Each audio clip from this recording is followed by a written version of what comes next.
This is Pat Ennis of Ennis Legacy Partners. Welcome to the Exit Readiness Podcast. I'm here with my co-host Walter Dial, CPA and tax partner, GRF CPAs and Advisors, here in Bethesda, Maryland. Our mission here on the Exit Readiness Podcast is to provide you, the business owner, with subject matter expertise on topics pertaining to building sellable or transferable business value and for planning your eventual exit from the business. We want to help you build a business that's sellable and then help you exit successfully on your own terms and conditions. In planning for a successful exit, it's important that you focus not just on building sellable business value, but also on protecting business value. And a key planning area in protecting business value would be human capital. And nothing more important in the area of human capital than protecting the business against loss of a key employee. A key employee defined by these characteristics. They make a substantial business contribution.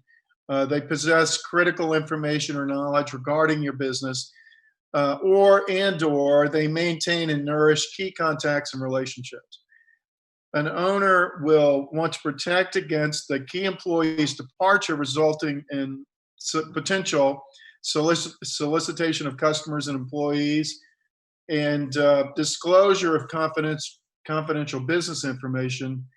And so we would steer you toward our episode 43 with Attorney Marc Engel regarding employee agreements for that issue.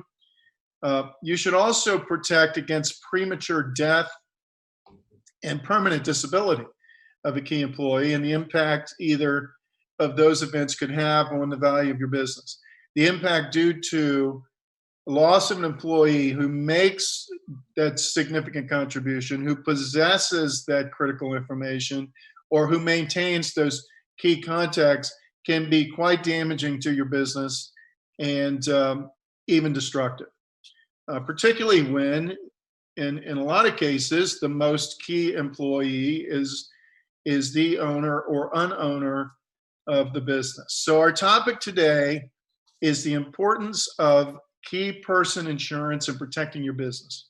And our guest is Bill Betz of Betz Financial Advisory. Betz Financial Advisory is a family-owned and operated business, and Bill's a specialist in the design and implementation of advanced planning strategies for high net worth families and successful business owners. Bill's process involves consulting with the client's key advisors to establish and execute leverage strategies, and one of his areas of expertise is planning for key person issues. Welcome to the podcast, Bill. Thank you, Walter. Glad to be here. So why don't we start with the basics? So Pat kind of gave us the textbook definition of a key employee. What would you add to that definition when you're looking from the insurance perspective? Well, obviously, we're talking about someone who is critical to the operation of the business. Could be an owner, could be a partner, could be a minority owner, could be a non-owner executive type person. And the sudden loss of that individual have or would have a significant impact on the business flow. Okay, that makes sense.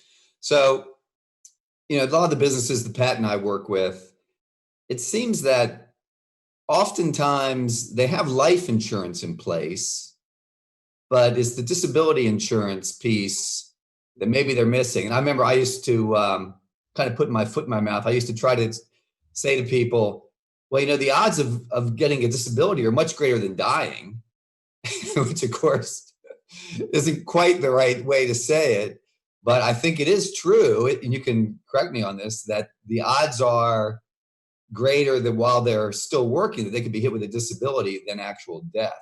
So is that something you're seeing out there with clients you talk to, that the disability insurance might be more underrepresented than life? Oh, absolutely. It's very much underrepresented. Typically in these scenarios, what the business would do is purchase for this key executive individual disability coverage. Without getting too technical, they can bonus the cost of that insurance to the executive so that the executive owns the coverage And then ultimately, if they were disabled, the benefits would be paid to them income tax free. So as a general rule of thumb, there's not much a business can do in the scope of this conversation today to protect themselves if this key person were on an extended disability period of time, to protect themselves as the business. But having this coverage in place certainly benefits the executive and his or her family, releases any funds that might have been being paid for income purposes to that executive, so that they can then redirect those funds to find a replacement if they know it's going to be a very long-term disability. Yeah, and you make a good point. Making sure you structure it properly so that you don't have to worry about the tax hit on those proceeds is really That's critical correct. to the overall strategy. Very important. Bill, I know there's a number of different ways that you can calculate how much coverage is needed. Focusing on life insurance again, back to life insurance. Yes. What are could you describe some of those methods? And, first of all, it's important to delineate who your key employees are. And as Walter mentioned a couple of minutes ago, we define that as someone who makes a significant business contribution, possesses critical information, maintains key contacts. And again, would you add anything to that description? Not necessarily. I mean, they may have a skill set from a project standpoint. They may have, as you mentioned, relationships. Again, in the Washington, D.C. area here, there's a lot of government contractors. And so depending upon, for instance, if any of them that may be listening in today, the structure of their business and who is it that is really making it happen. Whether that's an owner or whether that's a non-owner, but that person is obviously a key person, what impact would that have on their business if they lost that person? So no, you've done a good job, and from a broad standpoint. And as you get into the business itself, it'll be unique based on each of the businesses. Yeah. So then once you've decided who those key employees are, you've identified them, then you need to make a decision or calculation as to how much coverage they should actually have. And again, just focusing on life insurance for a minute. Yes. And I know there's a number of different methods to make that calculation. What are the methods that you most often what are the methods, your go-to methods, if you will? Yes. The primary one used by life insurance carriers is a multiple of income, typically anywhere from 2 times their annual income to maybe 15 times income. If you're in a very specialized business with a very specialized skill set, we could probably go higher than that. If we're getting into a specific niche business. So 2 to 15 times annual income is generally the starting point. Well, that's a really wide spread. So who would be on the lower end and who would be on the higher end? Again, it really depends on the business, the nature of the business, how quickly might they be able to find a replacement, and would a bonus be required in order to recruit somebody away from a competitor? For example, we've seen a number of situations where they're trying to hire somebody and their current employer has done an excellent job of providing executive benefits in the way of either a deferred compensation or some sort of a structured bonus.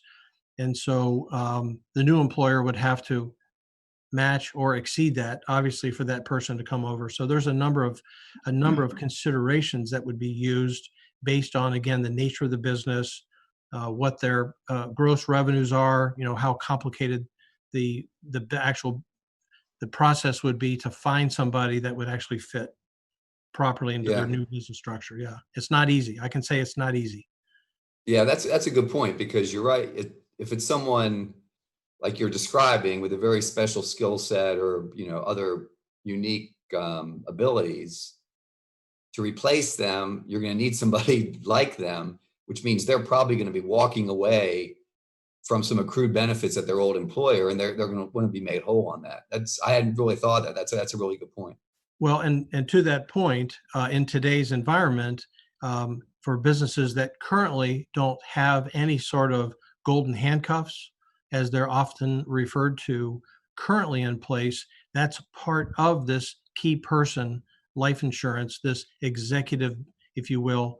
Doesn't have to be an executive. You don't have to be sitting in the C-suite to qualify for this, because there's lots of businesses out there where these key people are, they're in front with the clients, or they're at the point of the project, or they're very involved in other activities, where you can again hold golden handcuff these individuals in addition to protecting your business, the value that this person brings to your business. Yeah. So Bill, consequences or the cost that we talk about, and when it comes to the loss of a key employee through death, through disability, through them just leaving, would be to the cost to locate or recruit and then train a replacement. These people, they're not inexpensive roles a lot of times. The key person's contribution to the firm's earnings, sales, and profitability, their salary, which is typically not insignificant, and not just the salary, but the full comp package. And let's see, the present value of lost business earnings. And so is there anything else that you talk about in regard to the potential loss or losses? Yes. In addition to that list? Yes, there's a couple other points, and you've already touched on one of them, but just go a little deeper, the disruption of the management of the business. So what impact might that have on, obviously I use the word flow, on how the day-to-day business goes. If you have a key person and they suddenly couldn't come to work tomorrow, what impact, and they're not coming back, they're not ever coming back.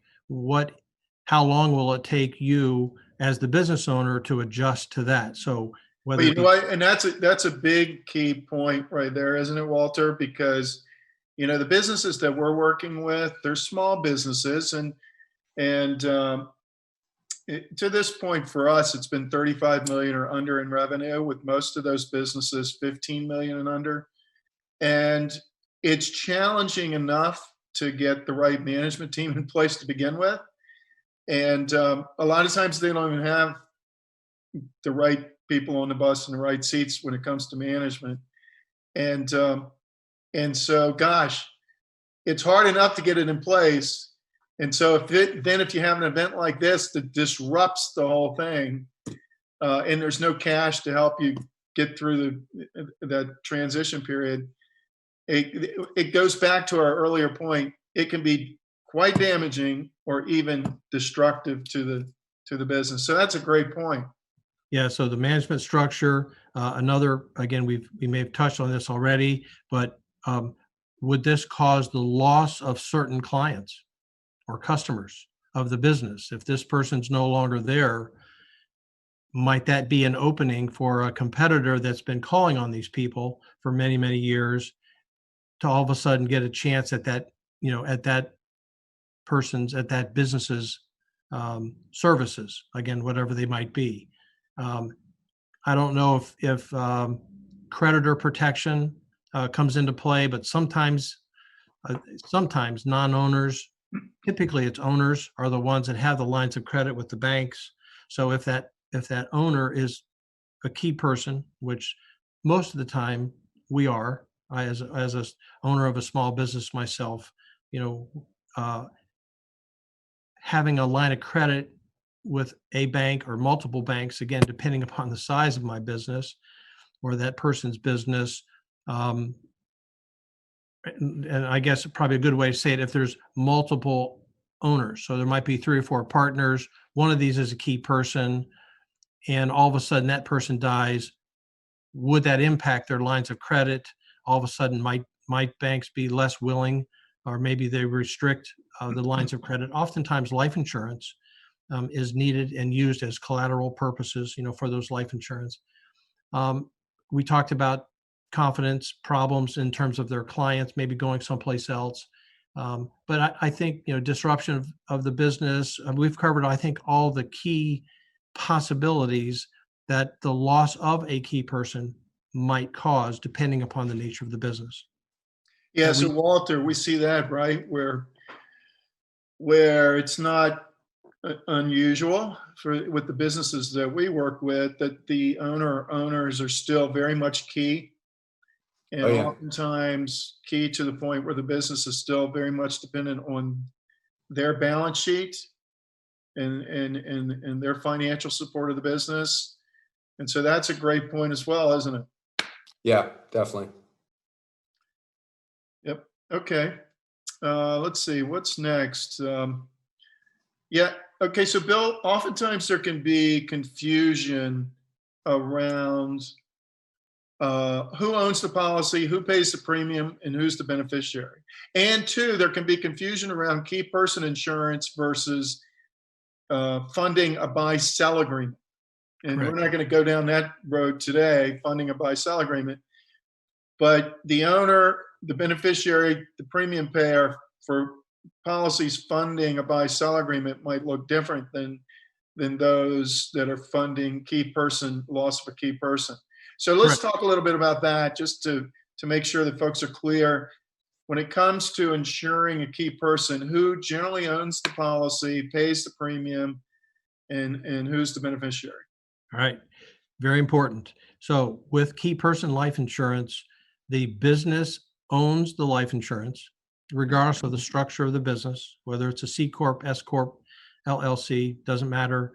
The business owns the life insurance.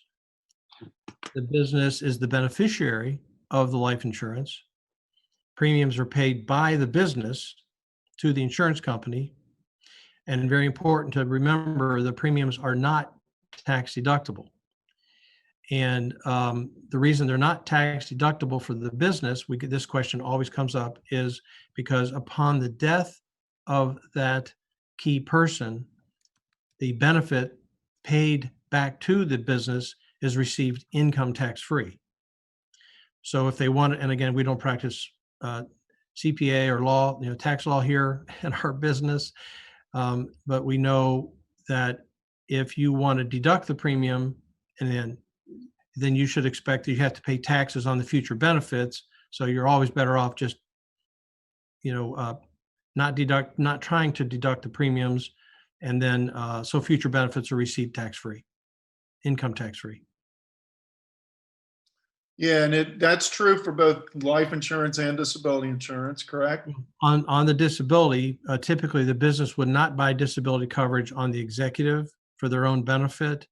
They would help the executive have adequate coverage, oftentimes in addition to what group benefits may be currently in place. Oftentimes they might have a short-term disability and a long-term disability benefit. And if there's a gap in what the benefits are versus that person's income, they would help these executives, or one executive, if it's just one person, purchase individual disability coverage that the executive owns, and it can be funded through bonuses by the employer to the executive. So that's different, and it's important for tax reasons to keep that separate. But on life insurance, the business owns it; they control it. Mm-hmm.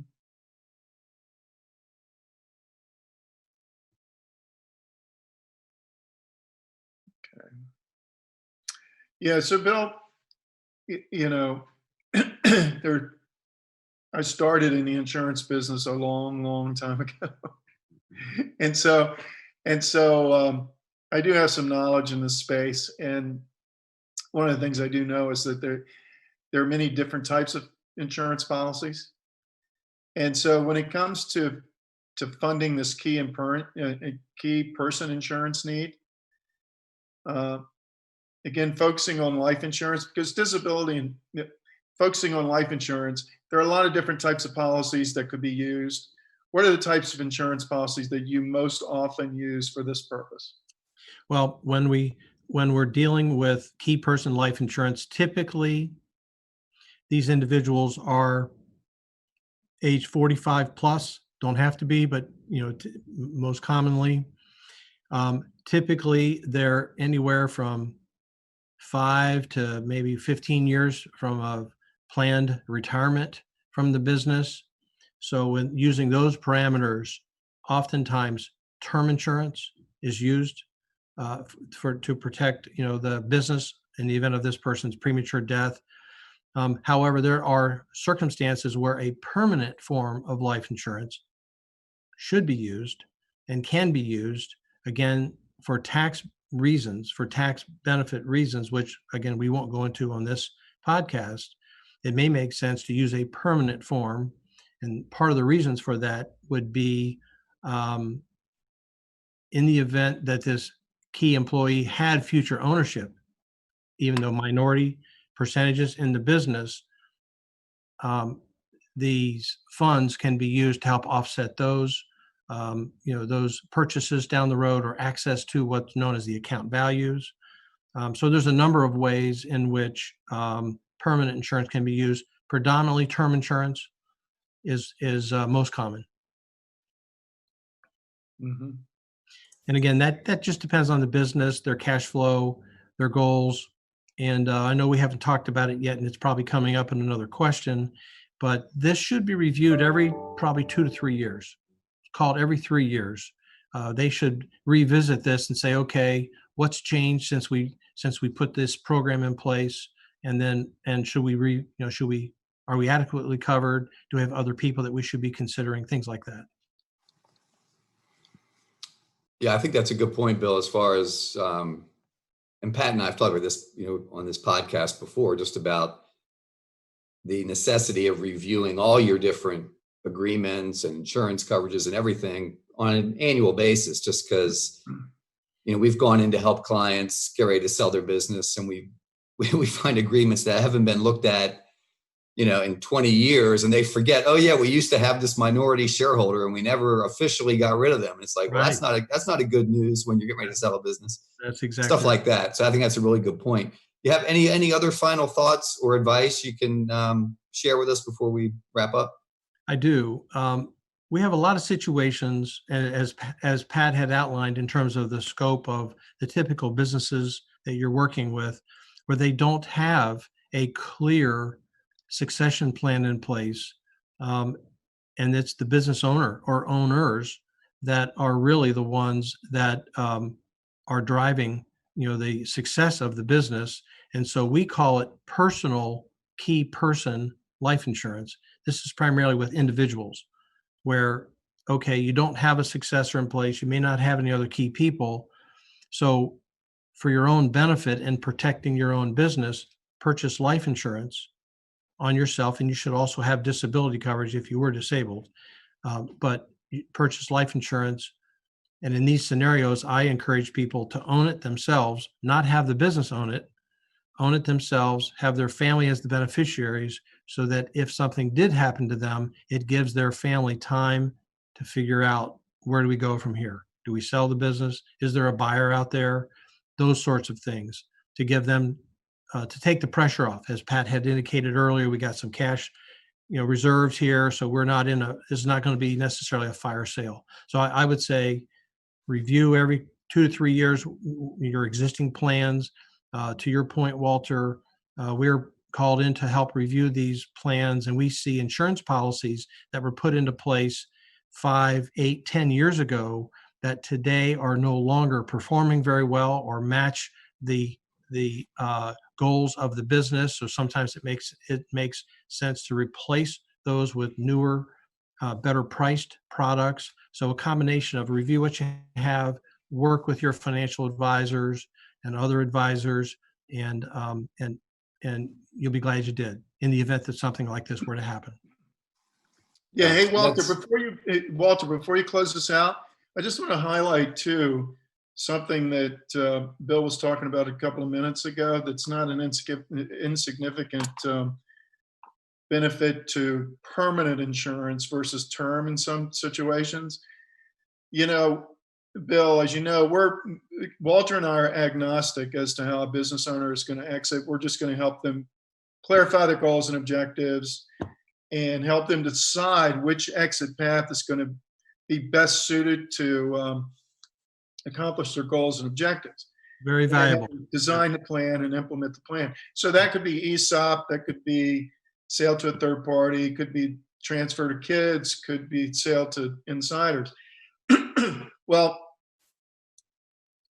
let's just use an example Walter and I had a few years ago. So we had a guy our age, 60-ish, he wanted to exit the next few years. And he had a younger guy who'd been on his team for, about 10 years, who helped him build the business and was a clear successor. Well, if a permanent insurance policy had been put on that key employee early enough, well before the actual transition takes place, there could be cash in that contract available that could be borrowed out in a very tax advantaged way in order to help facilitate the sale more easily. Because a lot of times those key employees, they don't have the money to buy the business, and it can be tough to get a loan to do it and to get the financing to do it. So that's where permanent insurance, I see, if used well in advance for that young key employee, where some cash can be built up over time, that can help facilitate that sale. And so I just wanted to highlight, Bill, is there anything else, Bill, that you would say about that particular strategy before Walter wraps us up here? Yes, I would add, so in that scenario, so you now have this former key employee who's now a partial owner of the business, depending on how they structured the arrangement. And if they do withdraw funds out of this insurance policy for cash, for collateral purposes for the seller, there is still a death benefit in place for the net amount. All right. So we'll typically see, large face amounts. I mean, depending upon the nature of the business.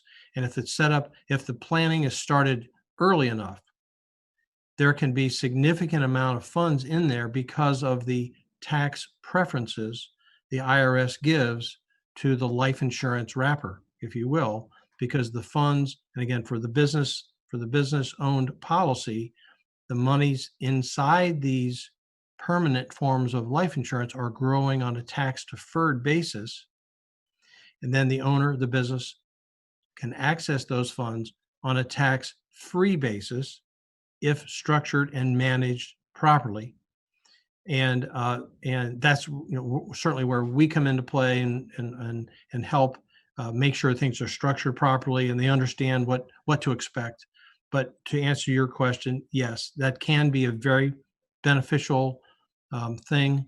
And if that key person did die suddenly, now there's funds coming back to the business to be used to pay the former owner off if they did like a seller note or something like that. So yes, it has multiple benefits for everybody involved.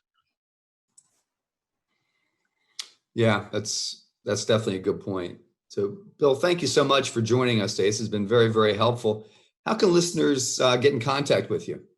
Well, my office phone number, we're located in Greenbelt, Maryland, 301-220-2100. And then my email address, bill.betz, B-E-T-Z, @capitasfinancial.com. I'll spell that real quickly, Capitas, C-A-P-I-T-A-S, financial.com. And that is also our website, capitasfinancial.com. Fantastic. And listeners, if you want help in maximizing the value of your business or planning for your eventual exit, you can reach Pat at 301-859-0860. And you can reach me at 301-951-9090. You can also access resources at exitreadiness.com, grfcpa.com, and nslp.com. Thank you very much for listening. And until next time on the Exit Readiness Podcast, this is Walter Dial and Pat Ennis signing off.